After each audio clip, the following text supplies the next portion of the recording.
Hello, everybody. This is ex Bethelite here. Just left work. Uh, there was a big discussion on Facebook, Marcus Vaughn on Facebook, about the ban in Russia. Now, I particularly am pro ban until I'm, persuaded the other way. The reason I'm pro ban is because of what the ban entails. Now, I'm going to want to discuss this briefly. And first and foremost,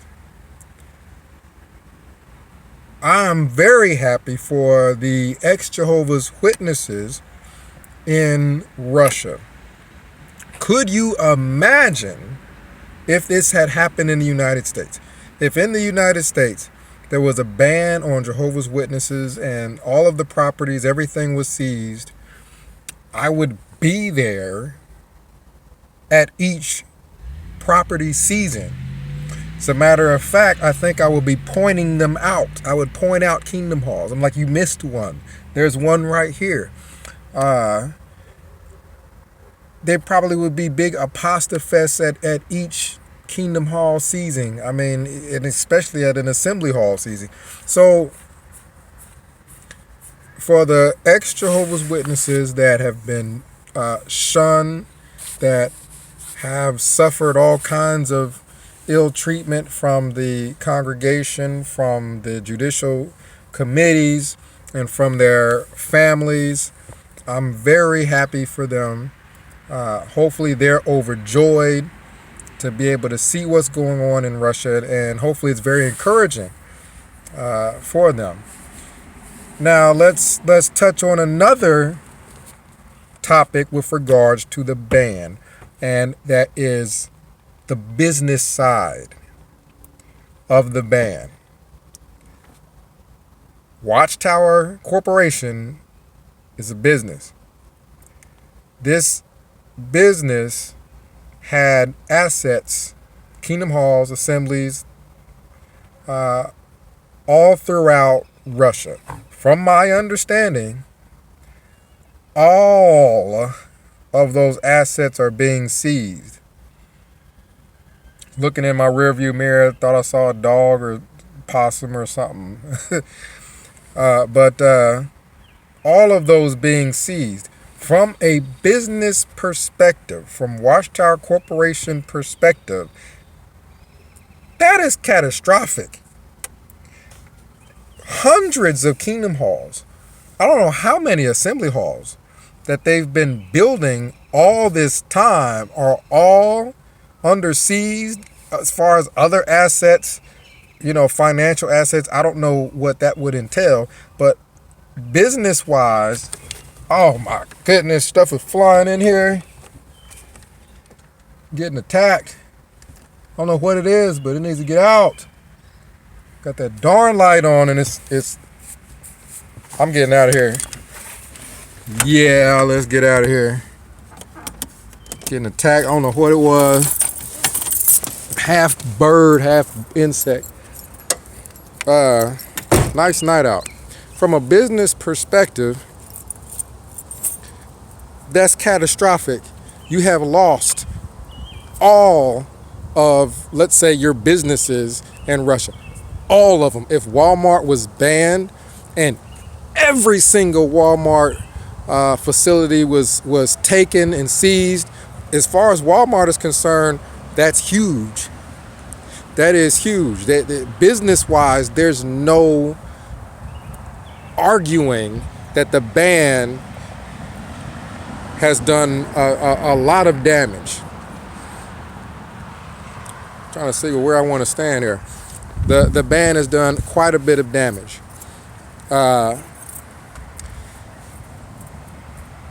That's wonderful. That is wonderful because you know what has not been seized? There was not one children's hospital seized because Jehovah's Witnesses, the money doesn't go to any of that. There was not one homeless shelter seized. There was no schools seized. There wasn't even an animal shelter seized. Jehovah's Witnesses don't do anything for the community. So they weren't seizing anything that's going to hurt the community at all. They can seize everything the whole organization has in Russia, and you're not hurting the community at all, because Jehovah's Witnesses don't do anything to help the community. But they go around knocking on doors, waking people up. So from a business perspective, that is great. Now let's talk about what I think is troublesome to a lot of people, and that is the religious side of it. Talking about it from the standpoint, I'm thinking about standing under a light, but I don't want to stand in front of anybody's house and get them a little upset. But yeah, let's stand over here. From a religious aspect of it, I don't want to see anybody put in prison outside of the governing body and people that know better and know that they're fleecing people. I don't want to see anyone put in prison. That's my stand there. I mean, if they choose to go to prison, it's illegal. They know it's illegal. You know what can be done. I don't want to see that. I don't want to see anybody hurt. I don't want to see any innocent people that just don't know that they're in a cult to get hurt.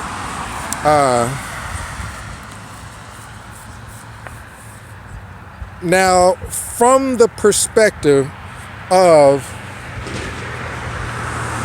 persecution, they're going to see it as persecution, and it's going to strengthen them. Honestly, they may read scriptures with regards to persecution and things like that. Now, in the U.S. and in other countries, I don't think that this is going to make a big difference. You remember 9/11. 9/11 was terrible. It was horrifying. After 9/11, Kingdom Halls were packed. Kingdom Halls were packed for probably, 3 weeks? People were scared to death for maybe a month? And then it went right back to empty halls. It went right back to everyday life. Once everybody saw, the end of the world is not coming necessarily. It was a horrifying attack. I think the same thing is going to happen in the United States and in other countries. Yeah, they could read scriptures about being persecuted, but the people in the United States aren't persecuted. The people in some of these other countries aren't persecuted. If this ban is not overturned, they're going to forget about it in a month. People in the United States aren't going to be thinking about Russia being banned in a few months. This organization is not that close. The people in the hall aren't even that close to their own families, let alone people off in Russia somewhere. Now, from the perspective of the people in Russia, maybe they feel persecuted. I'm sure they feel persecuted, and maybe that causes them to try harder. Try what? The halls are being taken. The assemblies are being taken. They're not allowed to go door to door anymore. What are they going to do? Read a whole lot on jw.org? Try to get together and have a few people over their house? They're going to try that real hard. They're going to be very zealous and doing half of what they could probably 30% of what they were able to do before. How about informal witnessing? Just talking to random people on buses and things like that. Okay. We do that it's done in the United States. I shouldn't say we, I don't do it anymore. It's done in the United States. There ain't any growth here. They go to bus stops and outside of stores and downtown, and there's going to be growth because they're instead of going door to door, they're going to talk to somebody at a bus stop. I mean, there are people that I was talking to on Facebook that believe that the ban is going to strengthen the organization. We know from a financial and business perspective that's not the case. Now, from a religious perspective, because of the nature of a ban where you no longer have a place of worship, it's going to strengthen you to do what? You're not going to the hall a whole lot. You're not going to the hall at all. You're not going to the assemblies. Strengthen you to do what?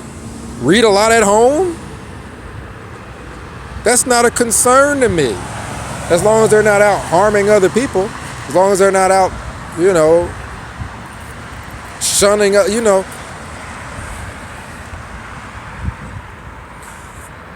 what are they going to be able to do? You know what I mean? So this is what I'm trying to figure out. Let's say I'm in Russia. I feel persecuted.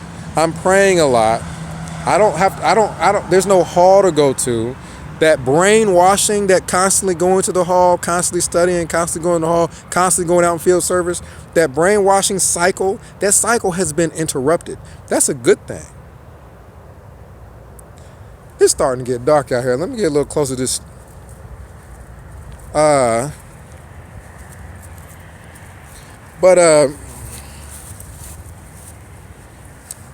See the moon back there? I just don't understand. I don't get where there's going to be growth. Someone even said that it's going to seem dangerous and rebellious to be a JW. And that in and of itself is going to spawn growth. I mean, people just have to be dumb. Oh yeah, that is a illegal religion. Let's join that. I mean, come on. So yeah, people in Russia will feel persecuted and in turn will do what? Go out in field service anyway and get put in prison? Okay. That just did not contribute to growth. They just lost another person. I mean, I could see a bunch of people being put in prison and doing some prison preaching, and there being a whole lot of people in prison that are wanting to be JWs now. I'm pro-ban. You guys let me know what you think. Comment down below. Go to my Facebook, Marcus Vaughn on Facebook. Let me know what you think. I don't see a problem with the ban. I certainly don't see the ban making them stronger. Stronger in doing what? What they were doing before is illegal now. What are they going to do? So this is ex-Bethelite signing out.